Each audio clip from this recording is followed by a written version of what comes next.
cilat janë elementet kryesore që realisht e përbëjnë këtë përsosmëri dhe cilë është rrugtimi drejt kësaj përsosmërie. Aja që ka arrit, a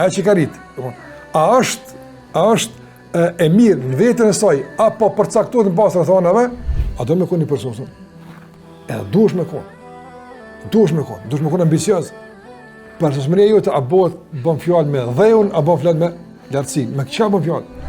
Njohuri që ki për shkenca caktuar po. A rrezikohet me t'i marrë dikush nere? Andaj thot Ibn Qayyim rahimahullah, falyatadabbar man yuridu sa'adata nafsi, le të mendon mirë kush don lumturinë e shpirtit dhe rahatin këtë pikë më rëndësi. Çto më merituar? Nëse të mirët çka bëhet ato? Nëse jetë për të çka bëhet ato? Ligjëratat e serisë Libri Urtësive vijnë të mërkurën prej orës 18:30 në YouTube dhe në aplikacionin Enis Rama.